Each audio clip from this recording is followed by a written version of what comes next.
Radio Raheem here with the privilege of welcoming Adam Smith to Las Vegas. How are you, sir? I'm good. I usually catch you on your side of the pond. That's Here right. we saw a great night of boxing. You did. We saw a big controversy at the end, though. Yep. We've got Andre Ward as the winner on the cards. A lot of people felt like he won, but a lot of people felt like he lost. How did you feel when that final bell rung? Well, it was a really interesting one. I wasn't sure when the final bell rung. I think I sort of threw out that a draw might be in the offering. But it was interesting because Paulie Malignaggi and Matthew Macklin, who were working for us, both thought Andre Ward won. I think Paulie had him by 4, which was probably the widest of anyone I know. And Matt had him by a couple.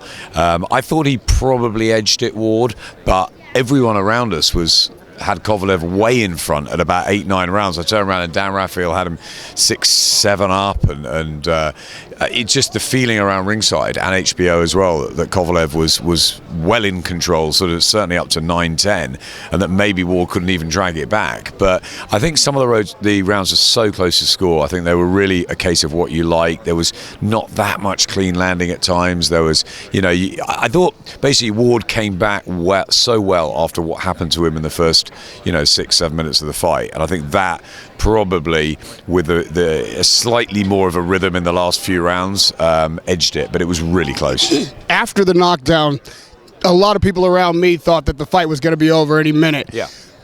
Those who don't know Ward, I think, made that conclusion, but it's one of those things where you don't know what a fighter's got until he shows it. Did you feel in that moment that this fight still had a chance to continue, and what did you think Andre had to do in that moment to continue the fight? Yeah, I wasn't sure how bad a knockdown it was. I mean, it was a lovely shot. It was a beautiful countering shot from Kovalev, and I wondered sort of whether he could build on that and whether a minute was enough rest time at the end of the round. But I think Ward came back so well in the sort of third and fourth, not necessarily winning those. I think Matt and Paulie had him winning.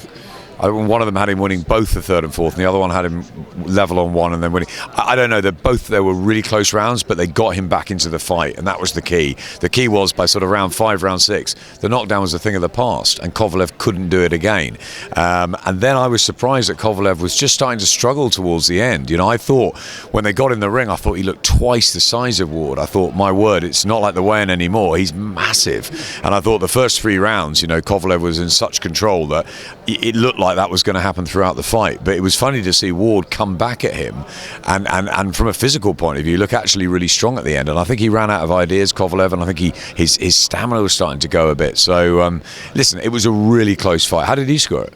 I actually had it exactly as the judges did. I had it 14-13. Yeah. I thought that they were spot on, and I was surprised at how many people disagreed. Yeah, a lot of people think Kovalev won, but it's what it is. It's subjective. I mean, I thought Dallas Perez was robbed blind on the undercard. I mean, I thought that he won virtually every round against Maurice Hooker, and last week we had Jamie McDonald just cling on to his world title when I thought Liborio Solis deserved that. So look, it's subjective. Eddie thought Jamie McDonald won by a few rounds. I thought Solis won. The judges had it wide to McDonald, that one.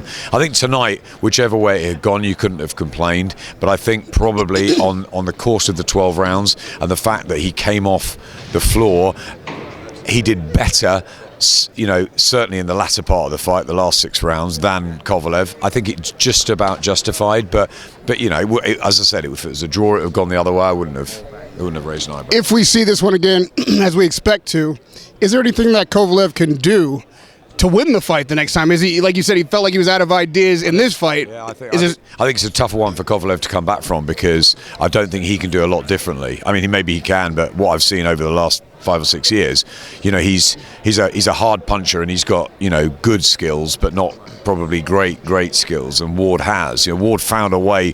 He'd have to catch him again and hurt him, and he'd have to hurt him on occasions rather than just a one-off thing. So I don't know whether he'd be able to do that. I think Ward would go in with so much confidence next time, and obviously he's had the 12 rounds against him as a big physical light heavy. I think that I'd fancy Ward to win a wide decision. I tell you what, Ward might even stop him late on next time. I expect to see you in just a few weeks in Manchester at the arena. Yeah, absolutely. Another guy who's looking invincible right now is Anthony Joshua. Yeah. Does Eric Molina have a shot? I mean, obviously everybody's got a puncher's chance, but what would his road to victory be if he can find one? Well, Eric Molina's, he's tough and he's strong, and he gave Deontay Wilder a fight, and he wobbled him a little bit in that, but got taken out. I expect Anthony Joshua to come through the fight, no question about it. But you've got to take every single heavyweight opponent seriously. He's a rough, tough. He's got a lot of self-belief, Molina, and he came over. He talked a good game at the press conference, and he's a genuine heavyweight who's he's going to have a chance of pulling up it would be a big upset, a massive upset, because Joshua and Klitschko is virtually lined up for the spring, and I think that Joshua will do well against Molina, because he's so strong, he's so powerful, he's learning every fight. But you never know. We've seen Lennox Lewis knocked out by Oliver McCall, by Hasim Ratman. Accidents happen, banana skins, all that, when you're not fully concentrating. But I think Joshua will. I think he's an absolute gym. He loves the gym. He's always in phenomenal shape, and I don't think he's going to take his eye off the ball for this. But it's going to be really interesting to watch, because every Anthony Joshua fight is an experience, and the journey's just getting bigger and better. Ken Chizero and Dylan White still that night? Yeah, I mean, listen, they don't like each other one little bit. They came into the Sky Studios, and that was a difficult. Gloves are off. We had to halt the filming on it. So they have a big dislike. They bring a lot of fire and steam to it, so I'm really excited about that. British heavyweight dust up. Also, we've got Scott Quigg on the card, right. Caliafy going for a world title, Katie Taylor, Luis Ortiz, Callum Smith. It's a great night in Manchester. It's a really big one to finish the year. Radio Raheem with Adam Smith from Sky Sports. It's always a pleasure to speak to you, sir. And I'll see you in a few weeks. See you in Manchester. Cheers.